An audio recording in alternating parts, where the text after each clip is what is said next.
All right, let's get started. I gave back the, oh my goodness, my kids keep calling me. I'm sorry. Yes, I'm starting class because this has to be quick.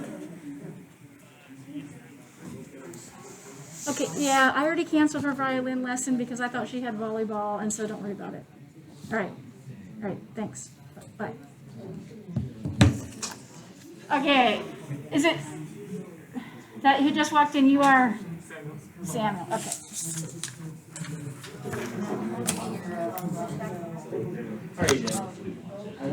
All right, sorry about the interruption. So when you have 5 kids, and they all have to be like at violin lessons and coding club and chess club, and it's a little bit crazy. So sorry about that. So I handed back that quiz, and for the most part, everybody did pretty well on that. And there's a couple of you that need to look at the exclusive OR and make sure that you understand how the exclusive OR works. So there's a couple people who I think maybe have confused the exclusive OR with implication. So take a look at that. If you still have questions, let me know. We'll get that figured out, but just make sure that exclusive OR gets figured out before you take a test, because that's when it's really important.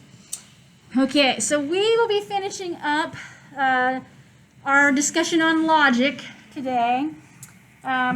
I personally think this is the most fun part of logic, so hopefully you guys will enjoy it too. We'll see. Okay, so we're looking at laws of logic and inference and how to use them. Okay, so make sure you can see all those. Okay, so we've already seen a couple of these laws. In particular, we've seen De Morgan's laws down here. So if you have the negation, yeah, you can, yes.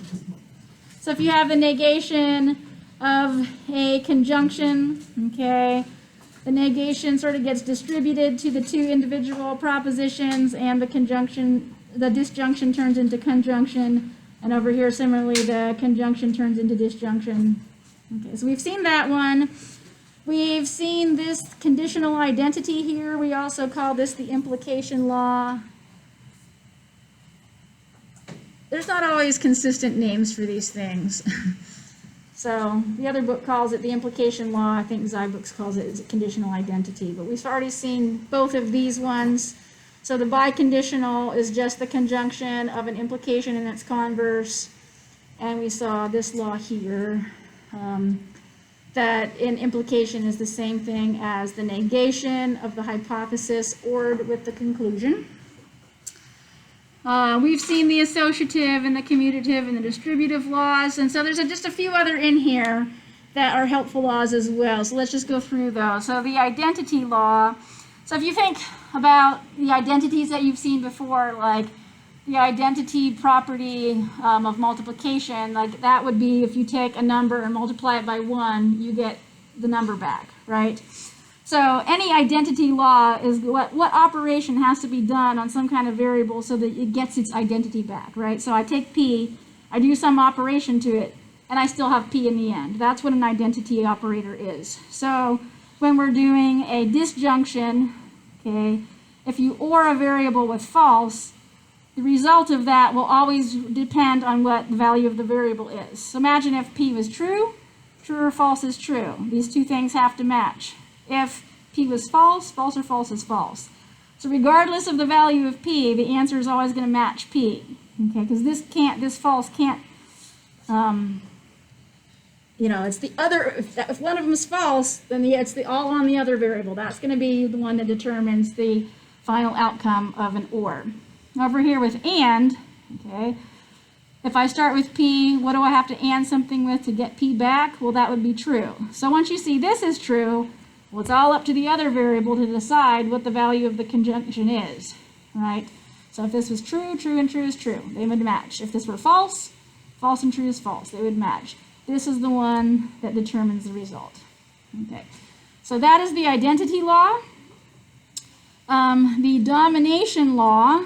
So if I take P and then I AND it with false, well, the false is going to win every time, right? So if there's just one false, then that dominates everything. So there's no possible way to get a true when there's a false there. So the false dominates and the final answer will be false. I don't even need to know what P is. I just know that the result is going to be false. Okay, similar if you have a disjunction. If I have anything and I OR it with true, well, as long as there's one true, the result is true. So the true wins. So true or anything is always going to be true. We've already seen the double negation law. And last time we saw these complement laws as well. So these are kind of the simplest contradiction and the simplest tautology that we talked about. Sometimes this one is called the law of excluded middle. Okay. Either P or not P, one of those things has to be true, right? There's no way for them both to be false. So that's one of the complement laws, and then similar P and not P at the same time, well, that's impossible, right? That's a contradiction. And then these sort of obvious ones, not true is false and not false is true. So those all fall under the category of complement laws. Okay. And so if we want to prove things with logic, we can use these laws, and we've already done some simple examples, but the ones that we'll do today are just a little bit more involved.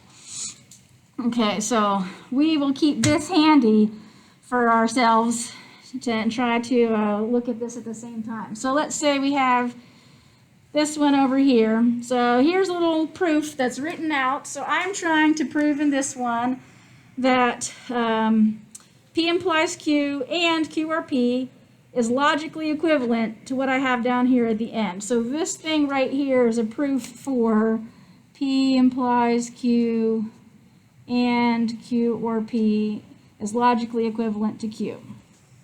Okay, so that's the goal. So I'm up. So in order to do that, this is the ones I said that kind of remind me of trig identities. Okay, so just think about when you did fun trig identities in your past life sometime.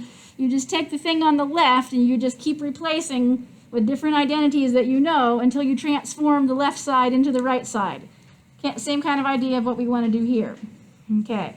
So we start with the left side, this one. P implies Q and Q or P. So it's just a restatement of the left side of that logical equivalence. For here, you can just put, this is what we're given. This is our starting point. Okay. And then if we go to the next line, notice that this didn't change at all. We still have Q or P. The and is still the same. The only thing that changed is we replaced P implies Q with not P or Q. So we would go over to our list of identities over here. Which identity did we use to make that replacement? Yeah, the implication law. Okay. So this was because of the implication law. So notice the implication law right here says that P implies Q is logically equivalent to not P or Q. So we just took this P implies Q and we replaced it with not P or Q because they're logically equivalent. They're the same thing. Okay. So going on to the next line, once again, the second half of that is exactly the same. The only thing that changed is the beginning of it. Okay. And so if you look at this, okay, the not P is over here now, and the Q is over here now. So what law was that got used? Yeah, that is the commutative law. Okay, so this is the commutative law. And if you want to be really mathematical or really logical, then you could say this is the commutative law of, and then name the operator. So this is the commutative law of disjunction. Okay. If you just put commutative law, there's two of them. One for the disjunction and one for conjunction. But it's even better if you put the whole thing. Okay. And then the next one is a little bit trickier because everything seems to be reduced a little bit. So I'll just let you look at that one for a while. And who can figure out what happened between here and here? Yeah, that's the distributive law. And that one can be a little bit tricky to see. But imagine if I took this and I distributed it, I would do this, you know, Q or not P. We see that there. Then do this one in the middle, and then we distribute Q or P. Okay, this kind of goes backwards from what we normally kind of see. It's almost like factoring out the Q, right? So this is the distributive law.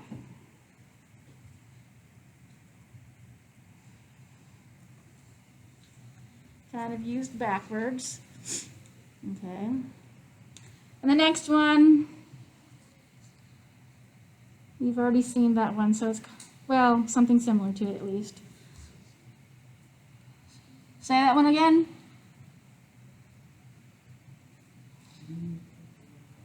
Yeah, so notice like the Q is the same, the or is the same. The only thing that happened here is the not P is over here now, second, and the P is first. They just changed places. Yeah, so that's a commutative law again, except this time it's the commutative law with the conjunction instead of the disjunction. But it's still the commutative law, so commutative law of conjunction.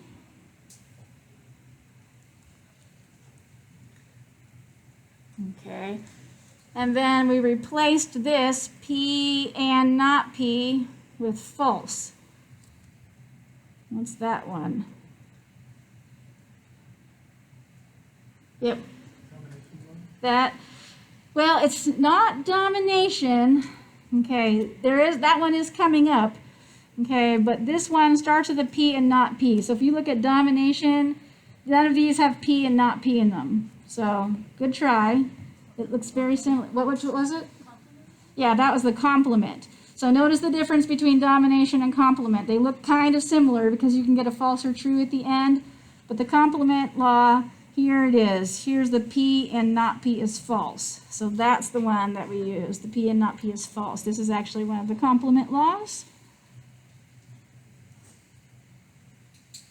Okay. And now Q or false is Q. That's the identity. So that one's right here. Okay, so this is an identity. Okay. And so we just replaced step by step each part with something that was logically equivalent, and we were able to transform this much more complicated logical expression into this much simpler one. And of course, if we were going to, you know, be writing a program and it had some kind of crazy thing, either I could do this as my loop condition, or I could just test if this Q is true. Like, this would be much easier, right? So it's good to know, to be able to transform some statement into a simpler but logically equivalent kind of expression. Okay. Let's try the next one. Let's see if I can get these on here so you can see.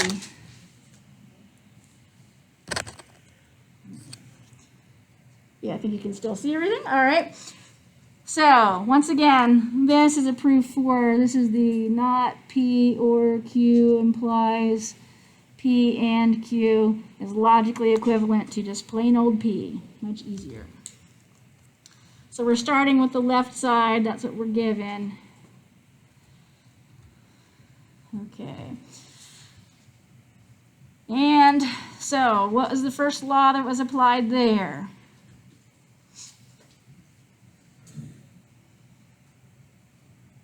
This one's a little tricky.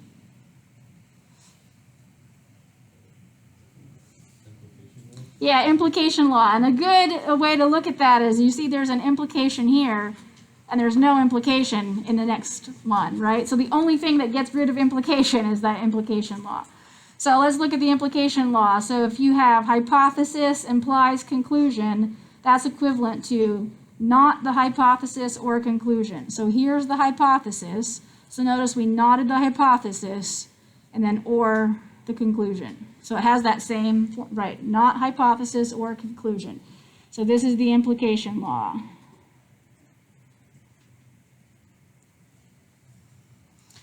Okay, the next one is, hopefully that one's easy. Yeah, that's De Morgan.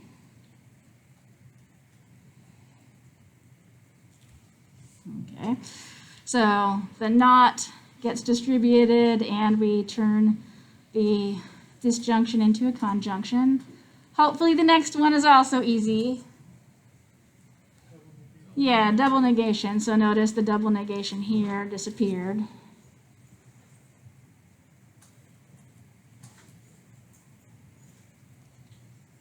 Okay. And now the next one, we've seen it before, so hopefully we can recognize it. What's that one? That's the distributive. So notice we're kind of like factoring out the p, right? We've got this common p statement, and that's coming out as kind of this reverse distributive.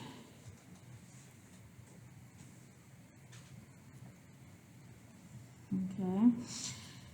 And then we're replacing not Q or Q with true. Oh my goodness. Another kid. So not Q or Q is being replaced with true. Yes, that is a complement law. Okay, so notice there's a bunch of these. So this complement law, I think I told you, this is like the law of the excluded middle. There's nothing in the middle, but we'll just call it complement law. If you want to put excluded middle, you can.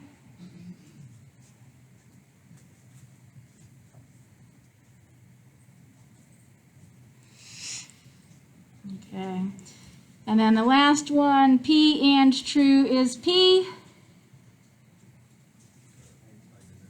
That is identity law. Okay, so that one's right here, P and true. Okay. See, these are a little bit fun, right? Yeah. Okay. All right.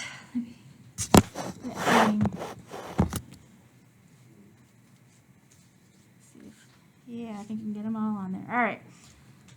Next one. All right, so this is our given, and we're trying to get to R or P. Okay. What's that first one?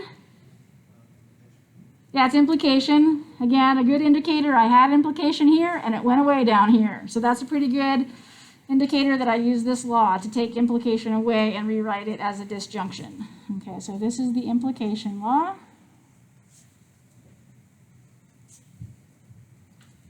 Okay. The next one should be easy. Yeah, that one's double negation.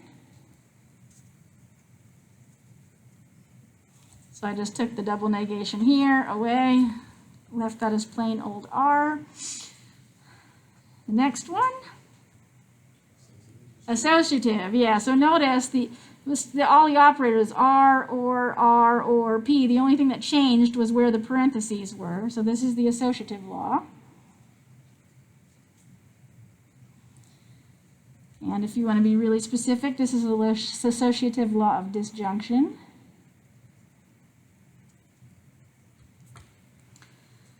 Okay, and then the last one there.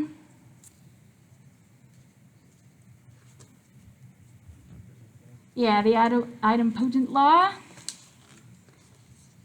All right.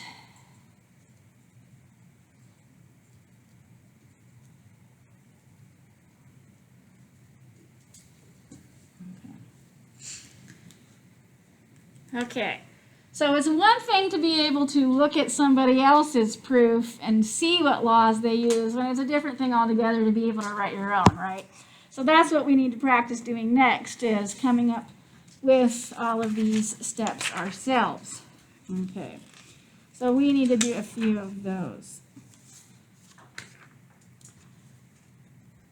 All right, so we'll start with this one. We're trying to prove this logical equivalence. And so we're always going to start with the left-hand side.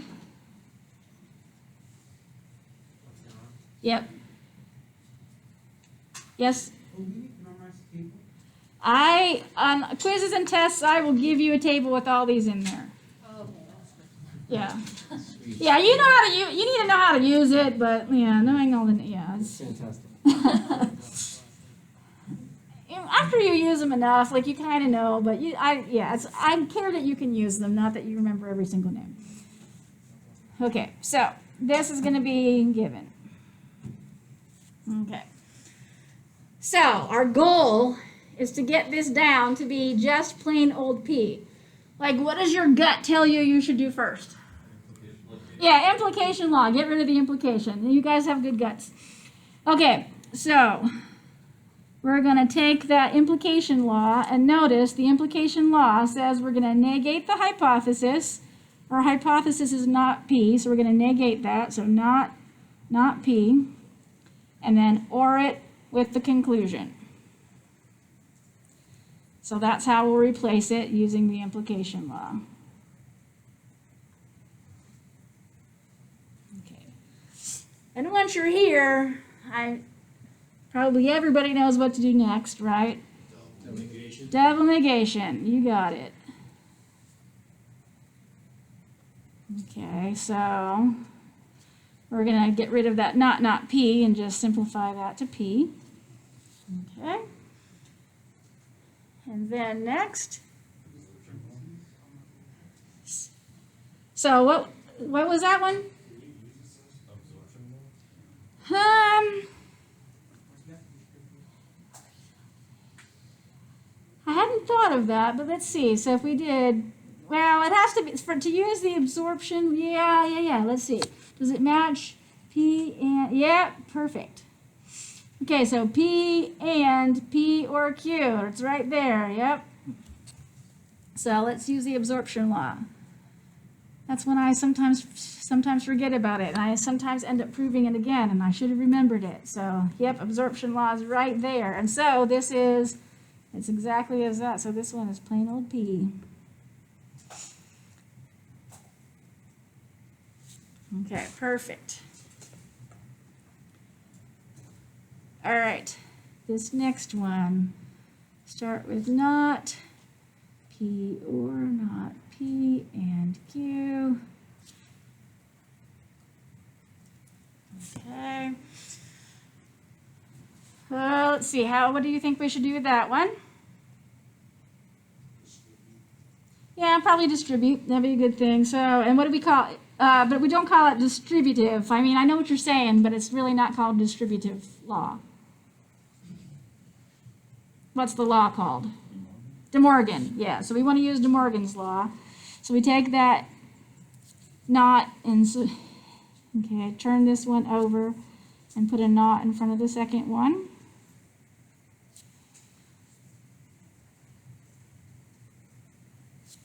Okay.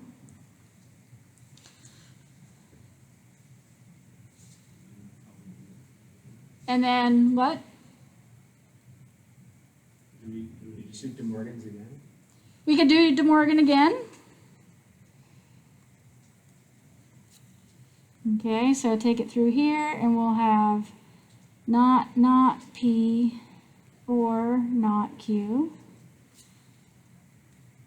Okay. Yep, we can use double negation.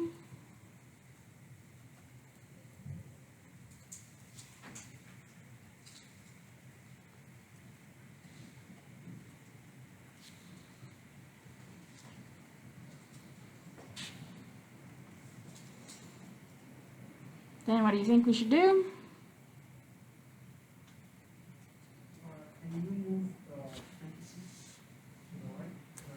Well, let's look. So this one is an and this one is an or. Can I just move the parentheses when one of them is an and one of them is an or? No, we can't do that.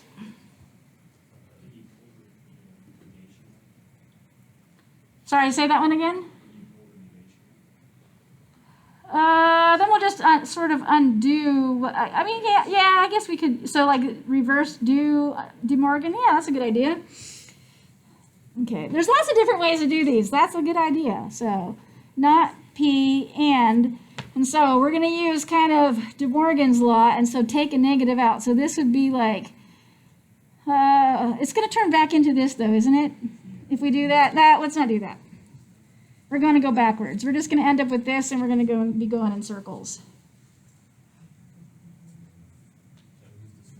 Yeah, let's see. That's what I think we should do too as well. Let's use the distributive. So notice the distributive, when you've got different operators, that's often what you want to do. So let's do that. So we've got not P and P here with the or in the middle, and then the not P and Q. Okay, so we use the distributive. Okay, now it looks like we're getting somewhere. What should we use next? Oh, thank you.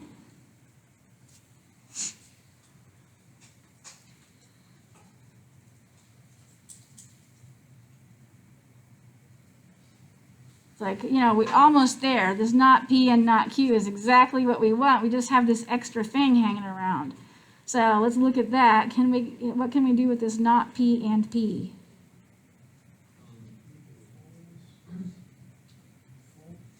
Yeah, so not P and P, which is like this one is false with the complement law. So we've got false or not P and not Q. So that was a complement law. And then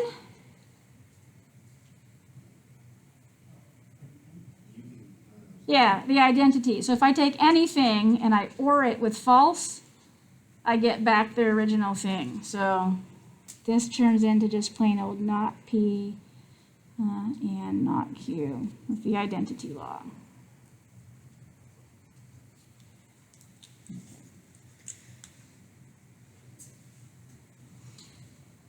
Now I could have lengthened this by like using the commutative law to turn these around so it looked exactly in the same order as this one.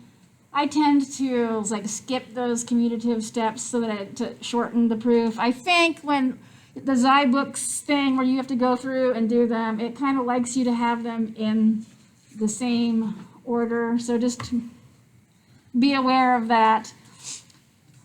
I think it, I don't know, if there's like a little tool where you have to go through and match them up. And I think you just get to click on this part of the law and this part of it to make sure that everything matches up. So it likes you to have everything in the same order. So just be aware of that when you're doing those, if you haven't done them yet. All right, and then this last one. Yeah, I think you can get it on it. All right, so I'm just going to start with this as given. I won't rewrite it. Okay. This one is a little tricky.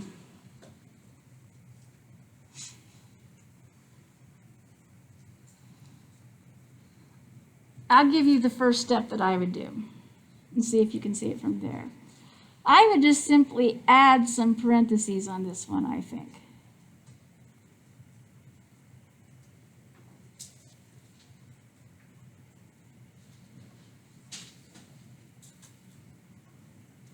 Okay, so notice I haven't changed anything. All I've done is just add some parentheses to help me kind of focus in on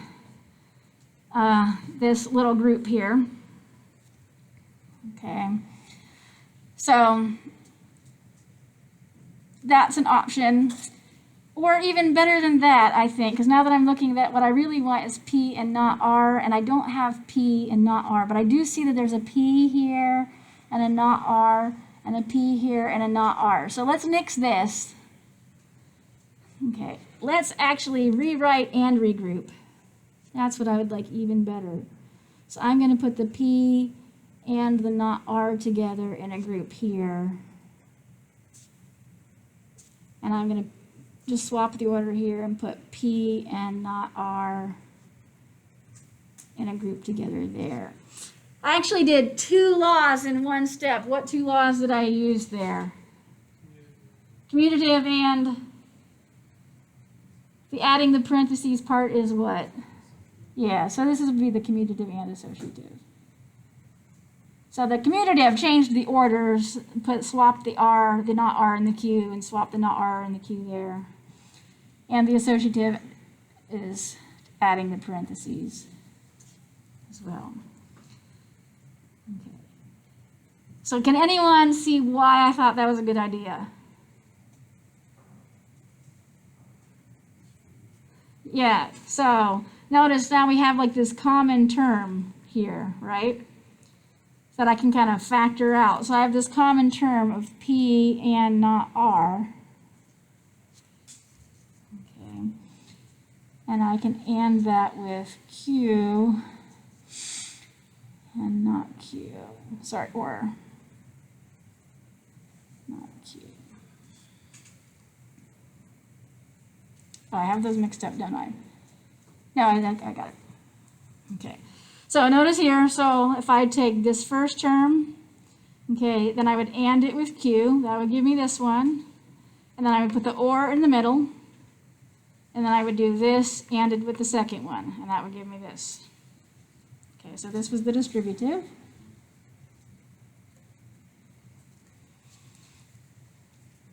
Okay.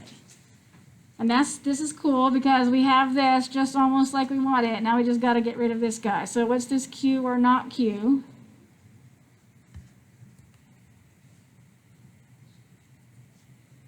So say that louder. What was that one? Yeah, that is the complement law. So right here, right, Q or not Q is like P or not P. So that's the complement law. And that's true. Okay.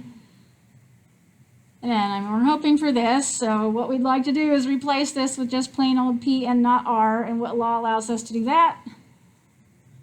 The identity. So the identity law says if I take P and AND it with true, I just get P back. So anything ANDed with true is just that same thing back. So I have something AND it with true, get that same thing back. Okay.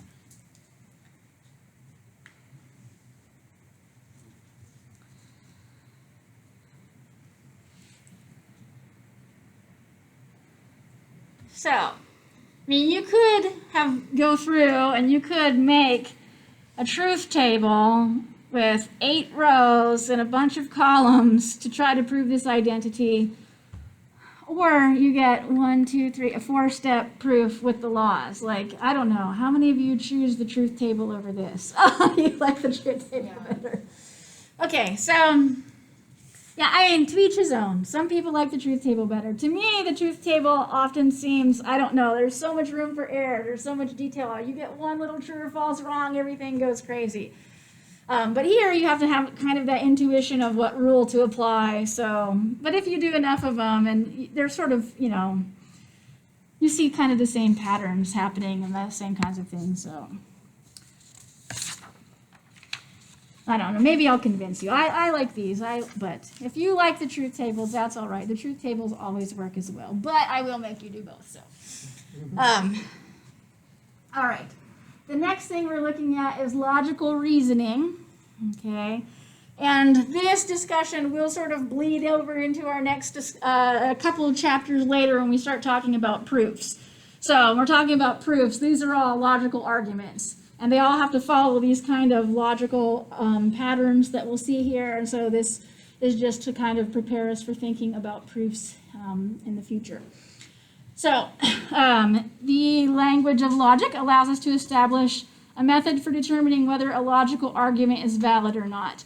I mean, I'm sure that you've heard, I don't know, people on television making some kind of argument. You're like, that totally is, that's not even valid reasoning. You can catch some of those logical fallacies that you use, and maybe you've gone over some logical fallacies in some kind of a speech class or rhetoric class if you've ever taken these. So these might be familiar if you've taken such a class. So a logical argument is just a sequence of statements called hypotheses followed by some final statement called a conclusion. And it is going to be organized like this. We'll have these lists of these statements that are propositions. These are all of our hypotheses up here. Okay. And then it's the idea, well, I know all of this stuff, therefore I can conclude this. So this is the conclusion at the end. And this little 3 dots means therefore. Okay. Okay, so the argument is valid if this and this and this. So if I can AND all of the hypotheses together, and then those hypotheses imply the conclusion. If that's a tautology, okay, then it's a valid argument. If that is not a tautology, it's not something that's always true, then it's not a valid argument. Okay, so that's just kind of intuitive about how that would work. So if the hypotheses imply the conclusion is always true, it's a valid argument. If it's not always true, it's not a valid argument. Okay. So using that definition, so we've got two hypotheses, P implies Q and P or Q. And we want to determine would that allow us to conclude that Q is true. Okay. So one way that we can test this is looking back here. Okay, can we AND all of the hypotheses together implies the conclusion? Can we show that that's a tautology? If it is a tautology, it's a valid argument. Okay. So we would look at our first one, P implies Q, and that with our second hypothesis, P or Q. Okay, so those are our hypotheses. We AND those together, and then we do implies the conclusion. Okay, so let me just write this on here. This is the conjunction of the hypotheses.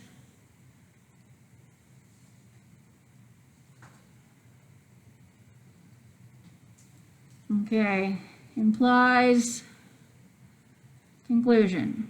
So that's how it's always going to look. Okay.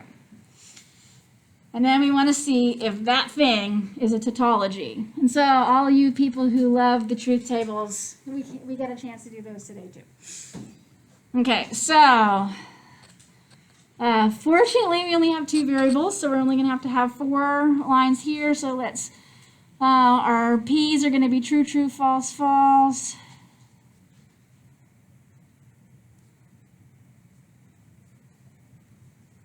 And then our Q's will be true, false, true, false.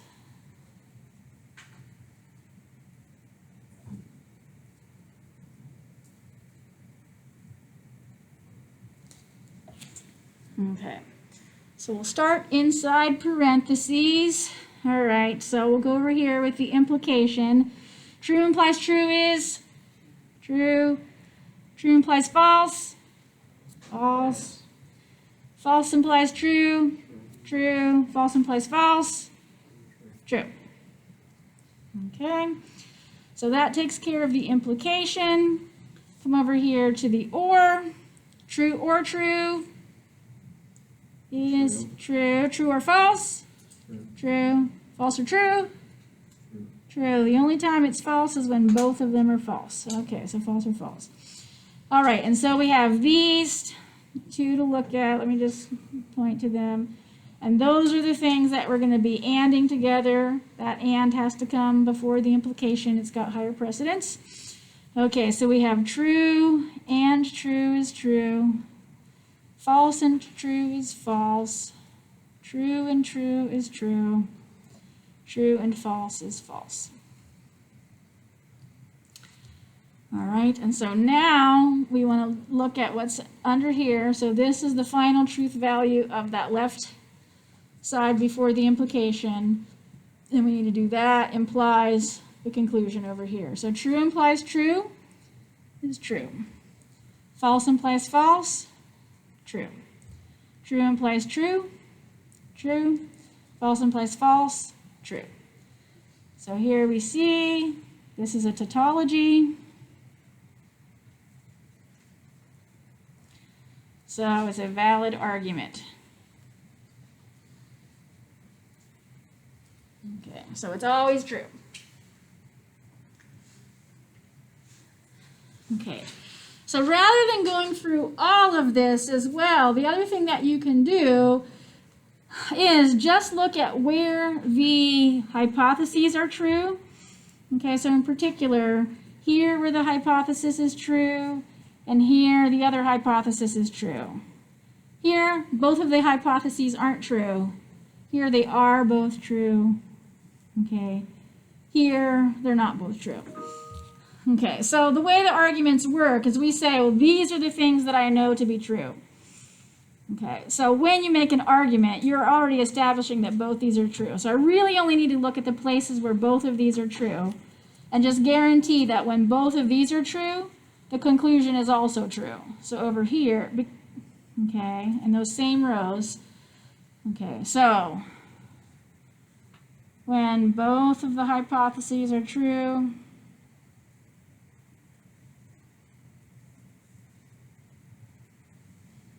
the conclusion is true.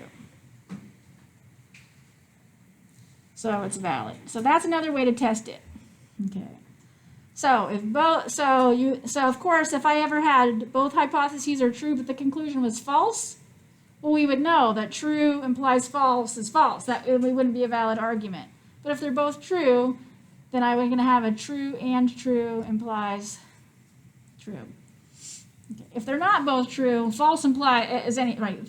The false hypotheses, anything goes there. What we're really concerned about is if the hypotheses are actually true, can I conclude that conclusion is true as well? So if we just focus on where these are both true, it can shorten the amount of work that we have to do. So we might want to use that kind of reasoning in the future rather than having to do the extra steps to go all the way to the tautology. So let's try that one over here. So here, I just want to look at P or Q. This is one of the hypotheses. And then I have another hypothesis, P. So this is hypothesis number 1. This is hypothesis number 2. And then I'm going to make a little table for my conclusion. And my conclusion is not Q. Okay. And so over here, I'll look at, so P, this is going to be our true, true, false, false. This is going to be a true, true, false, false. And this is going to be a true, false, true, false.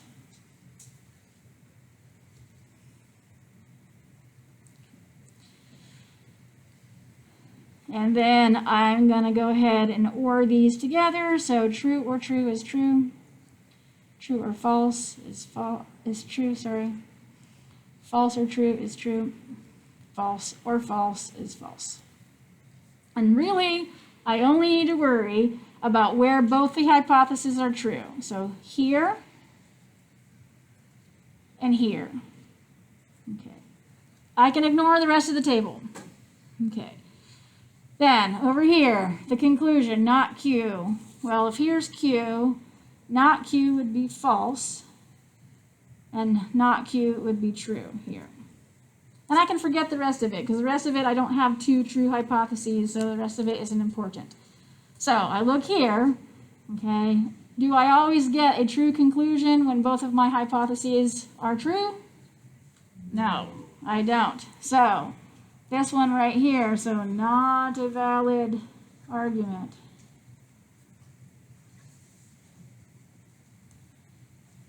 The conclusion is false when both hypotheses are true.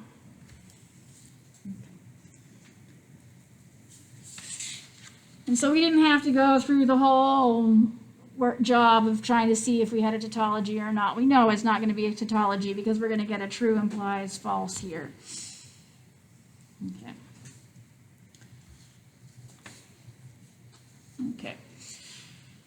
So here are a couple of examples of common logical arguments that people try to make, but they're not true. So these are errors. So these are patterns that you kind of want to spot and know this is not a valid argument. Okay. So this one, P implies Q, Q, therefore P.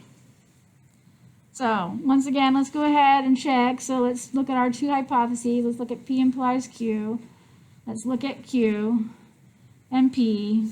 So let's look at when both of our hypotheses are true and see if there ever is a time when they're both true, but our conclusion is not true. Okay, sorry, this Q is going to be our true, false, true, false.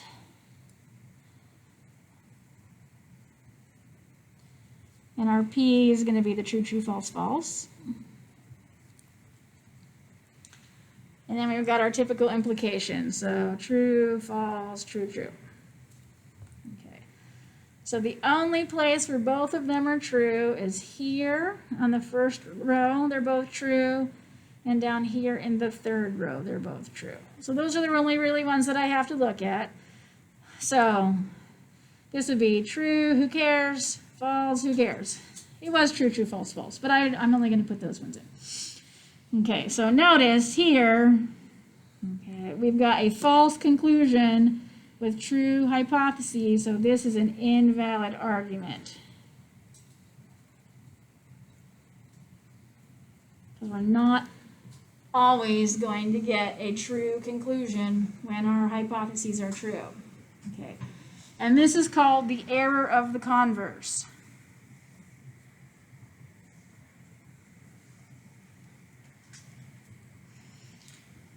Okay, so if this had said Q implies P, which was the converse statement, okay, and then Q, then we could have confirmed that P was true.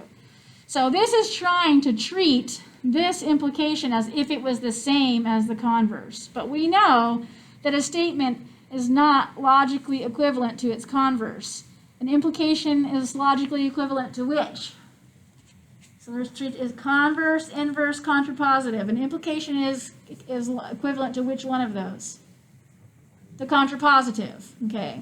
So, but it's not logically equivalent to the converse, and it's not logically equivalent to the inverse. Okay, so this statement right here is essentially trying to treat the implication as if it was the same as the converse, and it's not. So that's the error that people make when they try to use this argument, as if an implication and its converse are the same thing, and they're not. Okay, so that's the error of the converse, a good one for us to try to, keep track of when we see that. We don't even have to go through all the steps. We can just go, oh, I recognize that. That's error of the converse. This is invalid. Okay, this one over here. Let's do this one as well. So we've got P. Oops, I made it an R. P implies Q and not P. Those are the two hypotheses. And then we'll look at the conclusion when both of those are true. Okay, so again, we've got... I'm just going to copy this one over here. It's the same thing. So we've got true, false, true, true, right? So I'm just copying this table over. And then our not P is false, false, true, true. Again, I'm just shorthanding it. Over here, it would have been true, true, false, false. So I'm just going to go straight to there. Okay. So these are the spots where both the hypotheses are true, okay, and then not Q, okay, that one would have gone false, true, false, true. Okay, so once again, we see this false showing up. This makes it an invalid argument.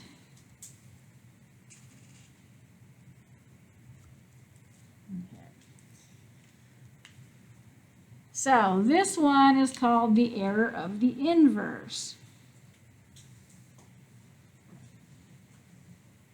Okay, so if this one had said not P implies not Q, not P, therefore not Q, that would have been fine. Okay, but this one, okay, and not P implies not Q, that's the inverse of a statement. So if this had been the inverse up here, the inverse and then not P, therefore not Q, that would have been fine. But the inverse is not logically equivalent to the original implication, and we can't treat it like it is. So that's the error that often gets made, is trying to treat, okay, this statement as if it's equivalent to the inverse, and it is not. So that's why the names error of converse and error of inverse. This one's trying to treat an implication as if it's equivalent to its converse, which is not. This one is trying to treat an implication as if it's equivalent to its inverse. Okay. So we'll look out for those. Maybe I'll keep them to the side so we can see them. So let's look at some sample problems. All right, so we have this. The patient has high blood pressure or diabetes or both, in parentheses there, so you can see if what kind of, okay, if we're talking about or both, is this an exclusive or inclusive or?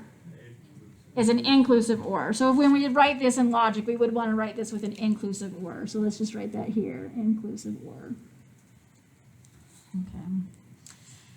And then the patient has diabetes or high cholesterol, or both, talking about inclusive or. Therefore, the patient has high blood pressure or high cholesterol.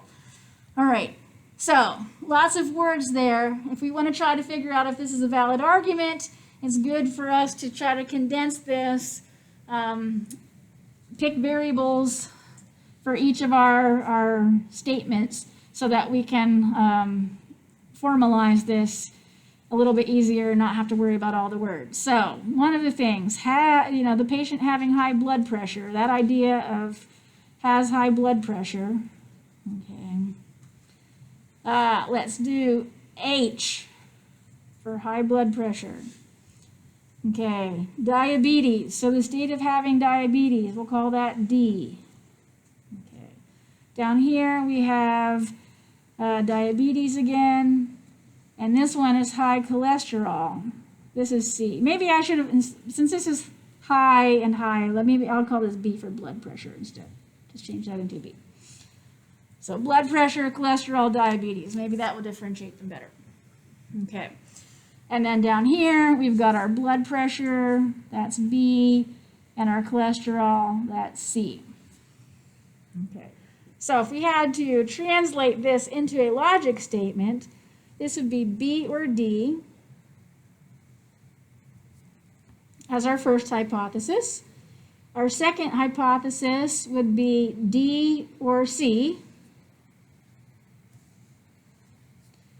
And then our conclusion would be B or C.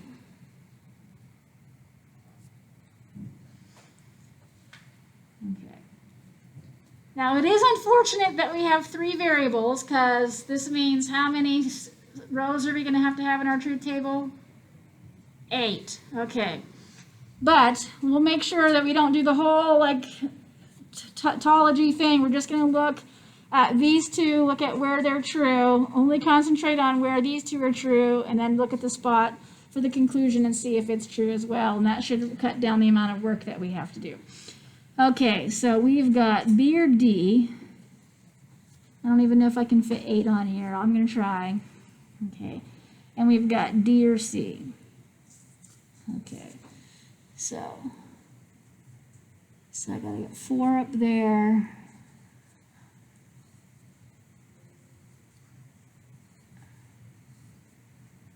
All right, I can fit 8 in there.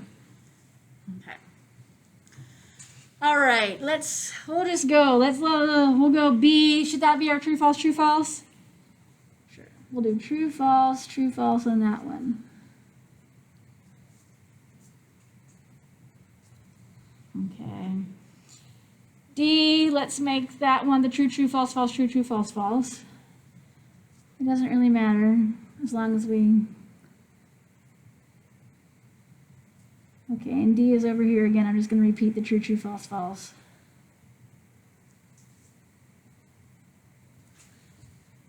And C is our last variable, so that's going to have to be 4 truths, 4 falses. 4 truths and 4 falses. Okay. So, true or true, that one's going to give us a true. False or true, that one's going to give us a true and a true. Here we get a false or false, that one's false. True or true is true. False or true is true. True or false is true. The last one is false. Okay, only 2 falses in there with the 2 falses. Okay. And then over here with the D or C, we've got true or true, that one's true. True or true again, that's true. False or true, still true. False or true, still true. True or false, true. True or false, true. And just the last 2, we have both of them are false. Okay, so that first row, they're both true. The second row, they're both true. The third row, they're both true. The fourth row, the first one isn't true, so we don't have to think about that one.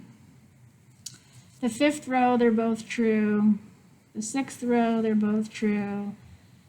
And they're not both true for the end. So there are just those, 5 cases where they're both true that we have to consider. Okay. And so we have B or C. Okay, and I'm just going to borrow the B and C from over here. So I'm going to extend these out. All right, so the B is here and the C is here. So I have true or true. That one's true. That one works out. B or C for this line, I've got false or true, which is still true. That one works out. B or C for this line, true or true, that one works out. Okay, I can skip that one, come down here. I've got true or false, that's still true. And then this one, I've got false or false. Of course, it's going to wait until our last one to find it. Okay, so there is a false, so this is an invalid argument.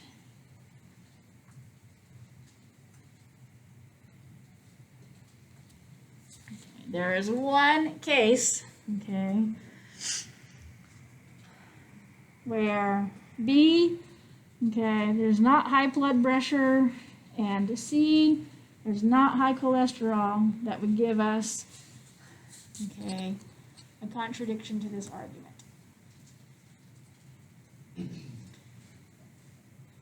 Let's hope we don't have to do 3 variables again, right? Because that's a lot. All right. Let's try this next one. All right, if 2 is irrational, then 2 square root of 2 is irrational. 2 square root of 2 is irrational, therefore the square root of 2 must be irrational. That's the argument. All right, so let's look at this one. We'll just do P's and Q's for this one, I guess. So square root of 2 being irrational, that's going to be P. And 2 square root of 2 being irrational will make that one Q. Okay. So here's a Q again, that's the same, that matches this one. And then this matches the P. So we've got P, then Q, so P implies Q. And then this one we said is Q, therefore P. Okay. Now have we seen this one before?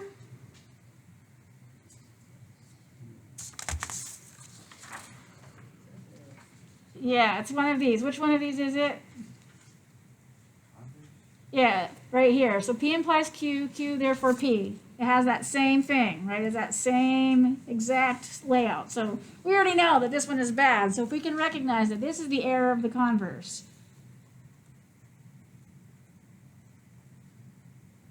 So invalid. And we don't have to do lots of work as long as we recognize that as an argument that comes up a lot that's a bad one. And we say, oh, I've seen that pattern before. That one's no good.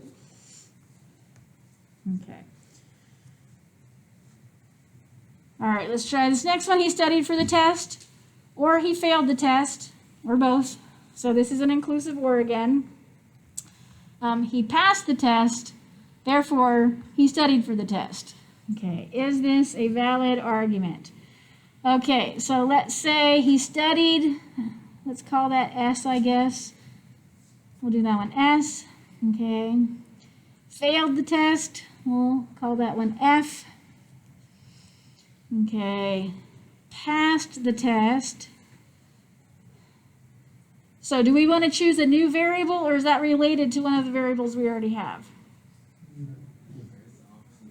Yeah, it's the opposite of failing the test is passing the test, right? So don't use another variable if you already use one that you have there. So we would want to call this like not F, right? Not failing is the same thing as passing.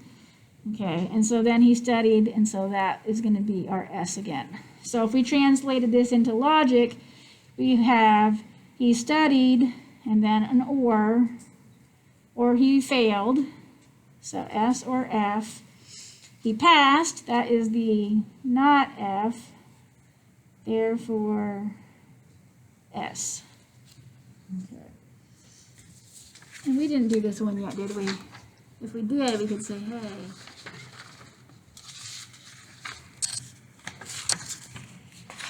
No. Okay.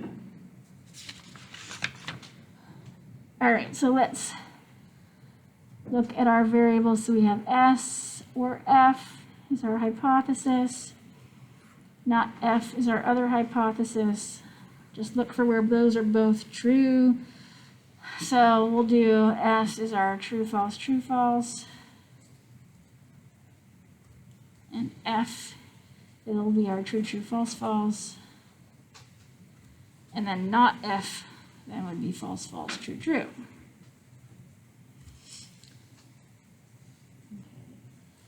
Here, these are true, so I really only need to look down here. So true or false is true, so this one is both of those. This one's going to give us false. I don't even need to bother up here because these ones aren't true anyway. So this is the only row that I need to look at. So I just need to look at my conclusion of S and see what it is there. All right, so S was true, false, true. All right. So the conclusion was true when both of the hypotheses were true, so this is a valid argument.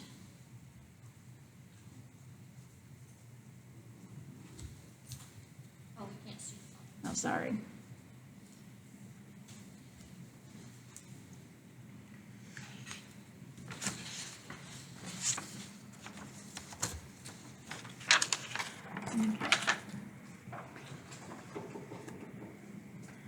And just like there's logic laws that we can use, there are rules of inference that are well known that we can use to make valid arguments. Okay, so some of the rules of inference. We already discussed this one, modus ponens and modus tollens. We proved that those were tautologies. I don't think that was last time. So we've already seen these ones, okay, but these other ones are new, but we can use these. So let's just kind of go through these. So the addition rule, if I know that P is true, then I can conclude that P or Q is true. Okay, so when you're thinking about this, realize that this statement here being a hypothesis is I know that P is true. So if P is true, down here I'm going to have true, or Q could be anything, right? I know that true or anything is true. So if this thing is true, this has to be true as well. So I can add anything down on there if I know that this one is true. So that one makes sense. Okay. Simplification. So if I have P and Q, I could simplify that to just plain old P. Think about that. I know that P and Q is true. The only way for P and Q to be true is if both P and Q are true, right? So this means P is Q is true and Q is true. So I can easily conclude that P is true. I mean, we could, in the same way, we could also put, therefore, Q if I wanted to, right? It's the same law, it's simplification. Okay, so that's the simplification, okay? Conjunction, I know P is true, I know Q is true, so I can conclude that P and Q is true, right? They both have to be true, so when I do the conjunction, that will be true. So that's our conjunction. Hypothetical syllogism. P implies Q, Q implies R, so P must imply R. Okay, that one just kind of makes sense. Like, if P is Q is true, then Q is true. If Q is true, then R is true. So this is just kind of this middleman. You can eliminate the middleman, and that I could just get P implies R. Okay. We have this one, P or Q, not P, therefore Q. This is called disjunctive syllogism. Let's reason through that one a little bit. So if I know here that not P is true, then P must be false. So up here I would have false or Q. Okay, so if I have false in an or, the truthhood of this totally depends on Q, right?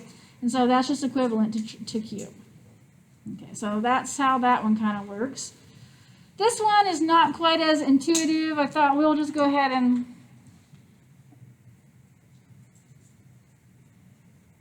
look at the resolution one. So let's look at the two hypotheses. We've got P or Q as one of our hypotheses, not P or R as the other hypothesis.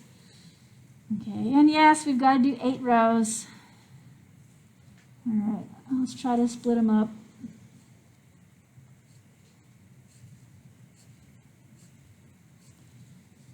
Okay. So, okay, we'll just do P as our true, false, true, false. Alternate by 1 for P.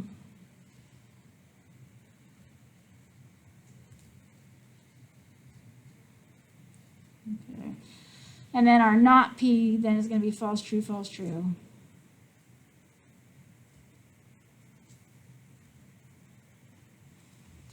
Okay, our Q, we'll go ahead and alternate by 2s on that one. So true, true, false, false, true, true, false, false. And then our R is the one we'll have to alternate by 4s. So 4 trues, 4 falses.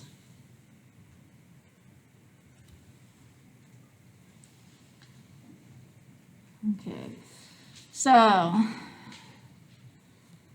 when we've got true or true, this one is true, this one is true, true or false is true. Okay, this one's going to be false, don't have to bother with this row, I'll just write that one in there though. Then we've got true or true is true, false or true is true, true or false is true, false or false is false. Okay. So we can kind of eliminate these 2 rows because these already have a false. I can ignore that one. Okay. False or true is true. True or true is true. False or true is true. False or false is false. Eliminate that one. True or false is true. False or false is false. Eliminate that one. Okay. So let me just circle the ones that we have left here so we can see this more clearly. Okay. So now I need to look at the conclusion, which is Q or R. Okay. And let me line these up. Only on my important rows will I look at them. Okay, so I got to look at it here. So here's Q and R, true or true. That one's good. Q or R, and this one is true or true. That one's good. Q or R here is false or true, but that's still true. Can skip these ones, come down here. I have true or false, still true. Okay. These are all true, so we've got a valid argument.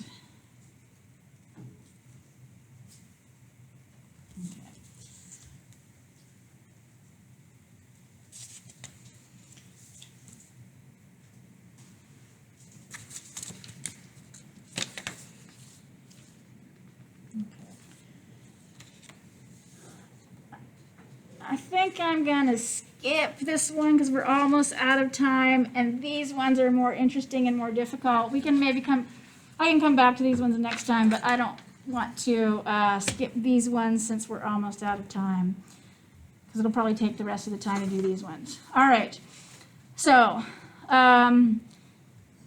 let's look at how we would prove these arguments using rules of inference. And these look kind of like if you go back to your days in high school when you wrote 2-column proofs in geometry. The fond days. So did you ever do these where you had like a list of statements and reasons and you had this little 2-column proof? Yes, do you remember this? Did you guys ever take geometry? Hopefully. Okay. Let me get my rules back here. Oh, here they are. Okay.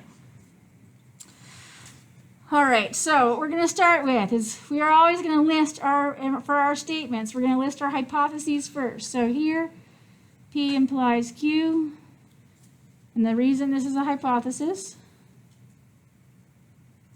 okay, it's kind of like our given. If you were, writing a geometry proof, you'd probably just give that given. And then number 2, we've got Q implies R. Okay, that's a hypothesis as well.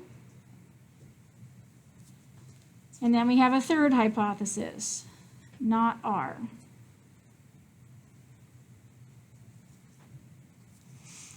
Okay. And then we go to our list of rules of inference, okay, and we say, all right, can I go here and match up any of these hypotheses with any of my rules here to form a valid conclusion? Anybody see or you could take two of these and match them up with one of your rules here and form a valid conclusion.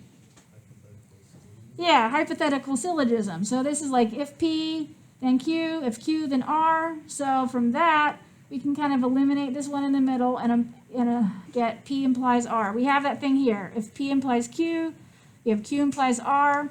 So down here, we could conclude that P implies R using hypothetical syllogism.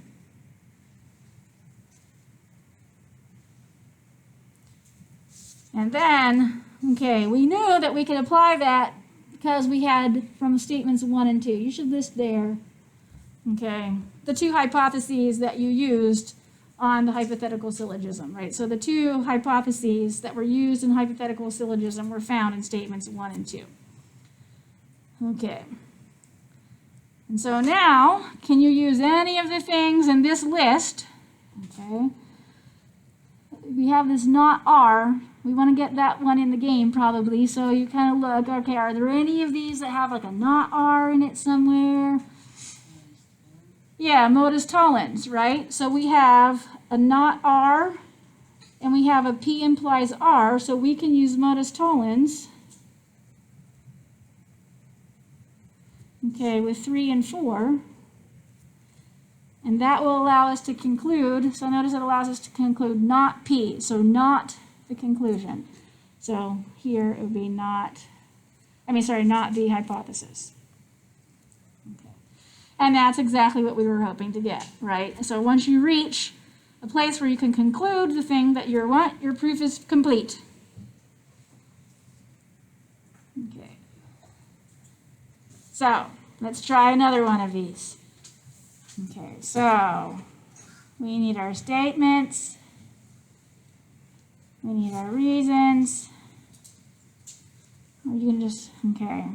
Statement number 1, we've got P or Q implies R. This is a hypothesis. Statement number 2, we know P. That's a hypothesis.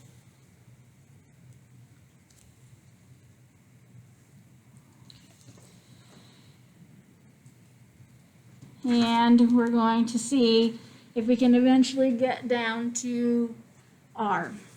Okay. So in addition to these rules, we're allowed to use anything that we know from logic as well. So anything that we know. So any ideas of what you might want to do here?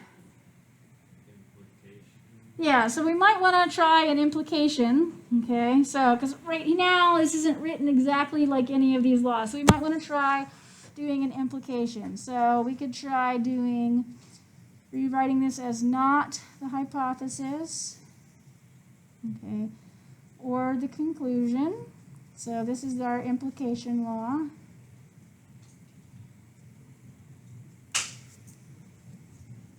Okay.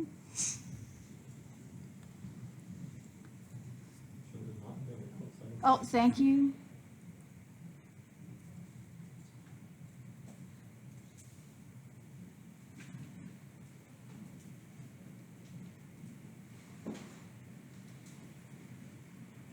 Okay. Any ideas from there? Yeah, we could try De Morgan's. I'll tell you what. You know what? We're out of time. I'm really sorry about that. Think on this. Okay, yeah, De Morgan might be a good thing to try next. Think on it. We'll finish this up next time. We're also going to have a quiz next time. Okay, so this is going to be our last quiz on Chapter 1. So make sure that you know how to prove using truth tables that things are contradictions or tautologies. Okay, and I will give you the little things like this, and I'm going to ask you to use these. I don't have the laws. That's just an example. I'll give you these, and you're gonna try to write a little proof like this of logical equivalence applying these fun laws. Okay, so make sure that you can do truth tables to prove logical equivalence and use this. Not arguments though, so not what we're doing right now, but just these ones. Dr. Bernard, Yes. on the